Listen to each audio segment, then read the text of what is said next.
नमस्कार, आप देखें न्यूज वन इंडिया। आपके साथ मैं हूं सुरभि तिवारी। खबरों का रुख करेंगे इस वक्त की बड़ी खबर के साथ। उन्नाव कांड को लेकर के घायल नाबालिग लड़की की हालत इस वक्त नाजुक बताई जा रही है। कानपुर के रीजेंसी अस्पताल में इलाज चल रहा है। लड़की को वेंटिलेटर पर रखा गया है। 6 डॉक्टरों की टीम पीड़िता का इलाज कर रही है।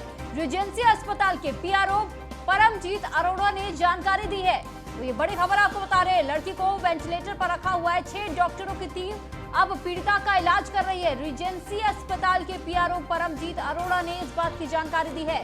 तो ये बड़ी खबर आपको बता रहे हैं कि 3 लड़कियों के जो बॉडी को बरामद किया गया था, इसके बाद से रीजेंसी अस्पताल ले जाएगा, जहां पर 2 को मृत घोषित कर दिया गया। वहीं तीसरी लड़की की हालत नाजुक बताई जा रही है। उसका इलाज लगातार किया जा रहा है। 6 डॉक्टरों की टीम जुटी हुई है पीड़िता का इलाज करने में। और ऐसे में यह खबर सामने आई है कि वेंटिलेटर पर पीड़िता को रखा गया है।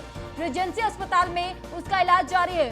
रीजेंसी अस्पताल के पीआरओ परमजीत अरोड़ा ने इस बात की जानकारी दी है। तो उन्नाव कांड को लेकर के घायल नाबालिग लड़की की हालत इस वक्त नाजुक बताई जा रही है। कानपुर के रीजेंसी अस्पताल में इलाज चल रहा है पीड़िता का। तो लड़की को वेंटिलेटर पर रखा गया है। तो उत्तर प्रदेश के उन्नाव के सोहा थाना क्षेत्र के बबुराहा गांव में खेत से 2 नाबालिग लड़कियों का संदिग्ध हालत में शव मिलने से हड़कंप मच गया। और वहीं जो तीसरी लड़की बताई जा रही है, जो तीसरी दलित नाबालिग लड़की बताई जा रही है, उसकी हालत इस वक्त गंभीर बनी हुई है। लगातार परिजन ये आरोप लगा रहे हैं कि इन लड़कियों को मारने की कोशिश की गई है, लेकिन पुलिस अभी तक इस मामले में जांच पड़ताल कर रही है। वो जांच पड़ताल से पहले पुलिस कुछ भी कहने को तैयार नहीं है। पुलिस का यही कहना है कि अभी भी जिस तरीके से ये 2-3 जिस तरीके से बयान सामने आ रहे हैं, पहले उनको पता लगाने की कोशिश की जा रही है कि आखिर ये पूरा मामला है क्या। और वहीं उन्नाव कांड में न्यूज वन इंडिया की पड़ताल की गई। तो अलग अलग पिता की बेटियां हैं, 3 लड़कियां, 2 लड़कियां हैं, चचेरी बहन है। दोनों लड़कियों के मौत का कारण अभी तक स्पष्ट नहीं हो पाया है। पुलिस को पोस्टमार्टम रिपोर्ट का इंतजार है। उन्नाव कांड में पुलिस कई थ्योरी पर अभी काम कर रही है। एक लड़की का भाई मौके पर पहुंचा तो उसने बताया कि लड़कियां बंधी हुई थी। लड़कियों ने खुद जहर खाया या खिलाया गया, ये बिस्रा रिपोर्ट से ही पता चल पाएगा। तो घटनास्थल से किसी भी तरह के जहर की पुड़िया या उसके अवशेष नहीं मिले हैं। सूरज पाल कोई कैरेक्टर है, उसके लिए घटनास्थल पर किसी ने कहा कि तुम्हें ऐसा नहीं करना चाहिए था।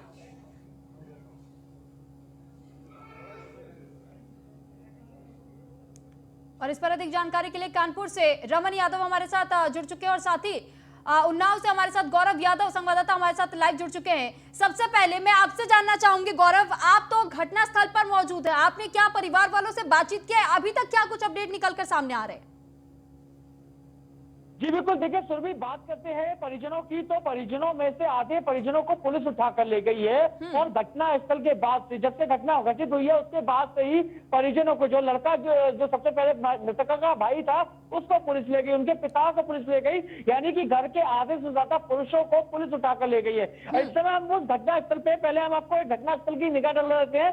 ये वो घटना स्थल है, वो खेत है जिस खेत में वो 3 नाबालिग लड़कियां चारा लेने आई थी, पशुओं का चारा लेने आई थी। लेकिन लंबा समय बीत जाने के बावजूद जब वो घर नहीं पहुंची तो उनका घर से ढूंढेर बची। और ढूंढेर बचने पर जब उनके परिजन इस रास्ते आते हैं तो जहां पर दुपट्टे से उनके हाथ बंधे हुए थे और उनके चेहरे से एक अजीब सा झाग निकल रहा था, मुंह से एक अजीब सा झाग निकल रहा था, जिसको देखते हुए परिजनों को कुछ अंदेशा हुआ। आनंद फानंद में डॉक्टरों को बुलाया गया, पुलिस को कॉल किया गया। और जब जो पीड़िता थी उनको हॉस्पिटल ले जाया गया और वहां पर देखा गया तो 2 की को डॉक्टरों ने मृत घोषित कर दिया। वहीं एक अभी जिंदगी और मौत की हालत से जूझ रही है, जिंदगी और मौत की लड़ाई लड़ रही है।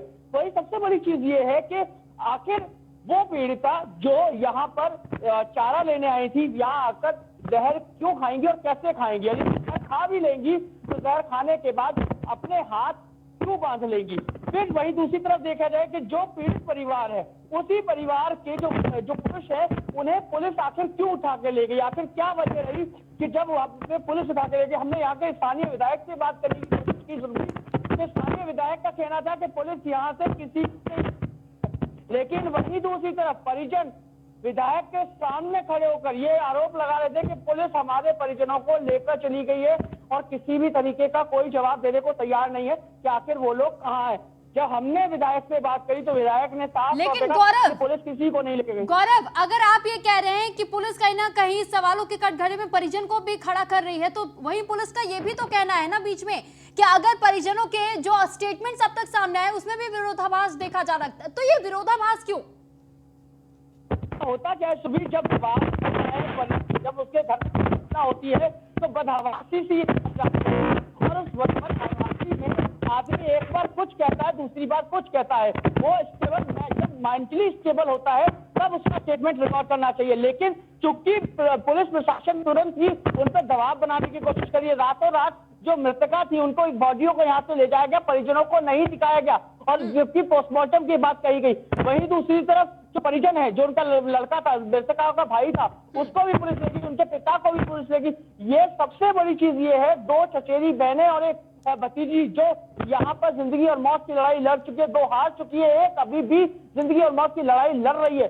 उस परिवार के लोगों को आखिर पुलिस क्यों लेके गई, और यदि लेके गई तो आखिर अब तक परिजनों को बताया क्यों नहीं कि आखिर क्यों, किस वजह से लेके गई है, क्या पूछताछ हो रही है। मीडिया में कोई बात नहीं कर रहे। हमने पुलिस पर लगातार कोशिश करी वहाँ पर। चलिए ठीक, गौरव आप हमारे साथ बने रहिएगा। यहाँ पर कानपुर से हमारे साथ रमन गुप्ता भी जुड़े हुए हैं। रमन, आपसे जानकारी चाहेंगे। रीजेंसी अस्पताल बताया जा रहा है, वहाँ के पीआरओ परमजीत अरोड़ा ने इस बात की जानकारी दी है कि इस वक्त पीड़िता की हालत बेहद गंभीर बताई जा रही है, तो उसको इलाज किस तरीके से किया जा रहा है, कौन कौन से वो 6 डॉक्टर्स की टीमों को लगाया गया उसके इलाज के लिए? बिल्कुल, आपको बता दें कि जो युवती है उसकी जो हालत है वो बेहद नाजुक है, लेकिन अब जो अस्पताल में भी स्थितियां गंभीर होती जा रही है। अब आप देख सकते हैं मेरे पीछे भारी जमावड़ा है भीड़ का। यहाँ पर तमाम ऐसे लोग पहुंच चुके हैं जो पुलिस और उसमें झड़प भी हो गई है। आप देख सकते हैं, हम आपको लाइव विजुअल दिखा रहे हैं।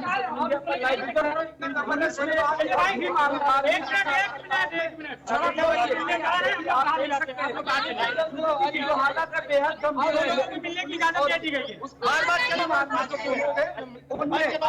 दिखाई दे रही है अस्पताल। रमन, ये लोगों की कैसी भीड़ वहाँ देखी जा रही है? रमन, ये कैसी भीड़ यहाँ पर लोगों की देखी जा रही है? और उसमें एक शायद किसी की आवाज भी हमने सुनी जिनका ये कहना था कि परिवार वालों को मिलने की इजाजत दे दी गई है। आपको बता दें कि भीड़ मार्मी के कार्यकर्ता अस्पताल के बाहर काफी देर से डेरा डाले हुए थे, लेकिन जब अस्पताल प्रशासन ने उनको उनके परिजनों से मिलने नहीं दिया गया, उसके बाद वो लोग अस्पताल के अंदर घुस आए। उसके बाद पुलिस ने पूरी तरह से मोर्चा संभाला।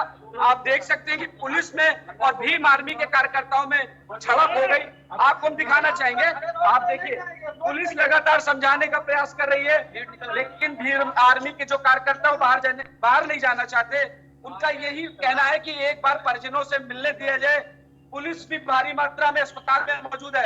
अस्पताल का जो प्रशासन है उसने जो है साफ तौर पे बता दिया है कि जो स्थिति है युवती की वो बेहद गंभीर है और अभी कुछ घंटे लगेंगे उसको उसके बारे में कुछ बताने में, लेकिन भीम आर्मी के कार्यकर्ता अड़े हुए हैं उसके परिजनों से मिलने के लिए, लेकिन पुलिस उनको मिलने नहीं दे रही है। ठीक, तो रमन, ये भी कहा जा रहा था कि युवती को बीच में एक बार होश भी आया था, तो क्या जब वो युवती होश में आई थी क्या कोई ऐसा स्टेटमेंट या किसी बात का ऐसा जिक्र युवती कर पाई, या उसके बाद दोबारा वो बेहोश हो गई थी? जी नहीं, जब कल रात से जब से वो अस्पताल में आई है तब से वो एक बार भी होश में नहीं आई। जब ये मेडिकल बुलेटिन अभी जारी किया गया उसके बाद हम लोगों ने जब उनसे पूछा तो उन्होंने बिल्कुल साफ तौर पर बताया कि कल से लेकर आज तक उसको अभी तक होश नहीं आया है। वेंटिलेटर पर वो सांसें ले रही है और अभी भी जो डॉक्टर्स के 6 पैनल हैं वो लगातार लगे हुए हैं कि किसी तरह वो बच्ची बच जाए और उसके बयान हो जाए, क्योंकि जो जिन लोगों ने भी ऐसी दरिंदगी की है वो साफ तौर पर सामने आने चाहिए। यानी आपका ये कहना है। अच्छा, अब मैं ये भी आपसे जानना चाहूंगी, जब अगर आपने डॉक्टरों से बातचीत की तो क्या डॉक्टरों ने इस बात की आशंका जताई है कि बच्ची के साथ दुष्कर्म जैसी घटना को अंजाम दिया गया होगा, या केवल जहर खिलाने की वजह से ही उसकी मौत होने की संभावना जताई जा रही है? देखिए, दोनों बिंदुओं पे हमने बात की, लेकिन अभी डॉक्टर्स भी कुछ बोलने से बच रहे हैं। उनका साफ तौर पर कहना है कि अभी हम कुछ नहीं बता सकते, बस जो स्थिति है वो जैसी पहली थी वो आज अभी भी बनी हुई है। अभी भी डॉक्टर्स कुछ बोलना नहीं चाहते हैं। तमाम फोर्सेस यहाँ पर मौजूद है, आला अधिकारी। आप देख सकते हैं रमन, कि जो पुलिस हाथ बल पैर बांधने की बात की जा रही थी, क्या इस बात का खुलासा हो पाया? क्या उनके हाथ और पैरों पर कोई कपड़े से बंधे होने के निशान मिले हैं या फिर कोई चोटिल होने के निशान? बिल्कुल आपको बता दें कि लड़की के जो परिजन है, पहले भाई का जो बयान आया उसने साफ तौर पर कहा कि लड़की के हाथ पैर बंधे हुए थे, लेकिन उसके बाद आज जब उसकी मां का बयान आया कि उसने कहा कि जब मैंने उसको देखा तो उसके हाथ पैर नहीं बंधे हुए थे। अब ठीक है रमन, आप हमारे साथ बने रहिएगा। गौरव, आपसे ही हम अपडेट लेंगे। जिस तरीके से अभी रमन ने भी बताया कि यहाँ पर तो इलाज अभी जारी है, वेंटिलेटर पर रखा गया है, लेकिन अगर ये बात की जाए जिस तरीके से परिजनों से आपने बातचीत की और आपने कहा कि परिजनों का भी विरोधाभास देखा जा रहा है, क्योंकि मां का कह रहा था कि उन्होंने थोड़ी वक्त के बाद देखा, लेकिन ये सवाल ये उठता है कि आखिर क्या इससे पहले कोई आपसी रंजिश इनके बताई जा रही थी गाँव में किसी के साथ?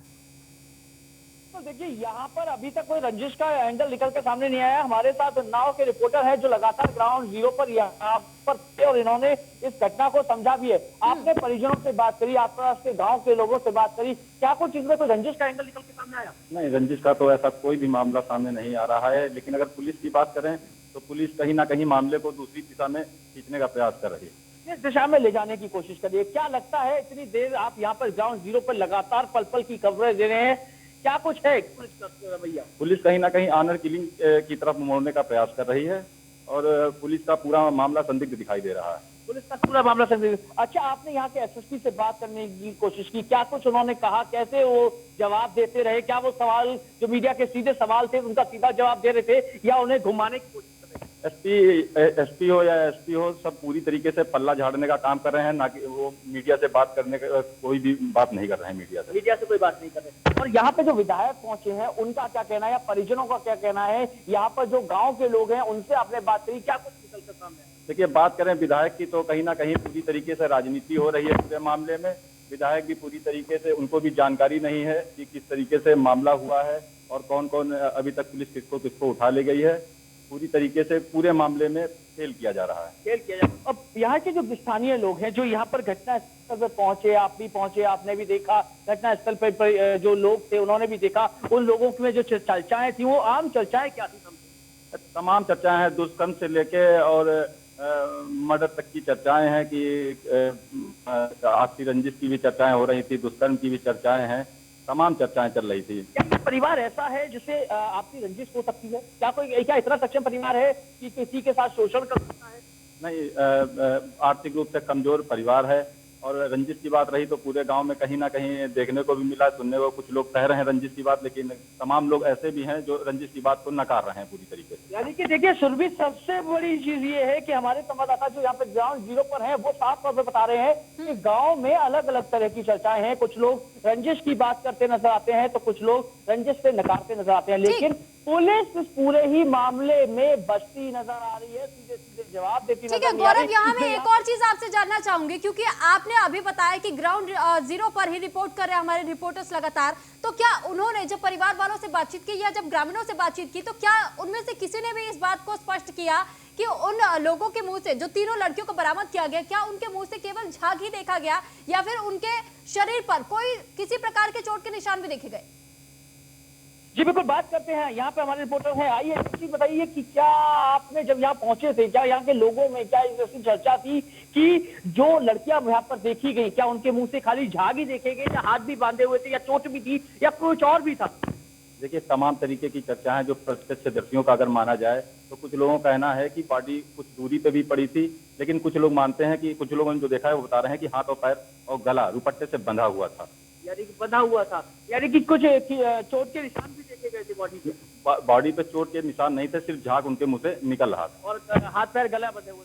यानी कि सुरभि, सबसे बड़ी चीज ये है कि मुंह से झाग निकलना, यानी कि कुछ ऐसी चीज उन बच्चों को खिला दी गई जिससे वो अचेत हो गई और उसके बाद दुपट्टे से हाथ गला पैर बांध देना, और ये बांध देना जो कि उसके भाई ने जो सबसे पहले यहाँ पे पहुंचा था अपनी बहनों को ढूंढने और उसने देखा था, जो कि उसने अपने बयान में भी कहा कि मेरी बहनों को बांध रखा था। और यही चीज है जो चर्चा का विषय इस गांव में बनी हुई है और लगातार हम लोग भी यहाँ पर कोशिश कर रहे हैं। ठीक है गौरव, मैं आपके पास लौट रही हूँ। रमन एक बार फिर से हमारे साथ जुड़ चुके हैं। रमन, आपसे मैं अपडेट चाहूंगी कि पोस्टमार्टम रिपोर्ट का इंतजार हर कोई कर रहा है, तो पोस्टमार्टम रिपोर्ट को लेकर के किस तरीके की अपडेट अब तक सामने आ रही है?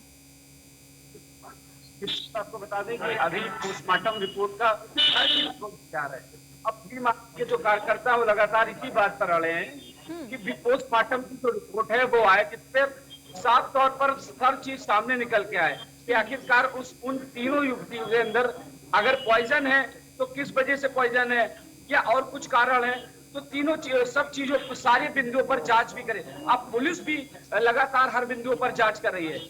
कानपुर के भी सभी आला अधिकारी अस्पताल में मौजूद हैं और डॉक्टर से लगातार कंसंट्रेट कर रहे हैं और बात कर रहे हैं कि किस की रिपोर्ट है उसमें क्या क्या चीजें हैं। अभी मीडिया से बात करने डॉक्टर्स का एक पैनल आया था, जिन्होंने साफ तौर पर कहा जो बेटी की स्थिति है वो जैसे यथा स्थिति थी, जैसे वो लाई गई थी, अभी भी वैसी है। यानी अब तक उसकी स्थिति में कोई सुधार नहीं है। ठीक है गौरव और अमन, आप दोनों हमारे साथ बने रहिएगा। आप इस पूरे खबर पर अपडेट लेते रहिएगा। आपसे इसी तरीके से हम अपडेट लेते रहेंगे इस खबर को लेकर के और अपने दर्शकों तक पहुंचाते रहेंगे। खबर कन्नौज से, जहां पर 4 साल के मासूम के अपहरण का मामला सामने आया। पुलिस ने बच्चे को 24 घंटे के अंदर बरामद भी कर लिया। तो बच्चे को देख परिजनों के चेहरे पर मुस्कान एक बार फिर से वापस लौट आई। मामले में पुलिस ने कई लोगों को गिरफ्तार किया है। जल्द ही पूरे मामले का खुलासा पुलिस करेगी। तो सैरिक थाना क्षेत्र का यह पूरा मामला बताया जा रहा है और ये सीसीटीवी फुटेज भी हम आपको दिखा रहे हैं कि किस तरीके से बच्चे का अपहरण किया गया था।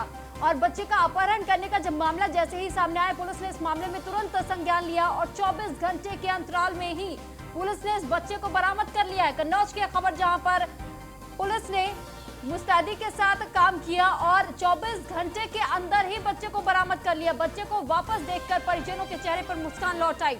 तो मामले में पुलिस ने कई लोगों को गिरफ्तार किया है। जल्द ही पूरे मामले पर खुलासा कर सकती है पुलिस। तो सैरिक थाना क्षेत्र का ये पूरा मामला बताया जा रहा है, जहां पर 24 घंटे के अंदर अंदर पुलिस ने मुस्तैदी के साथ काम करते हुए एक 4 साल के मासूम का जो अपहरण करने का मामला सामने आया था उसे बरामद कर लिया।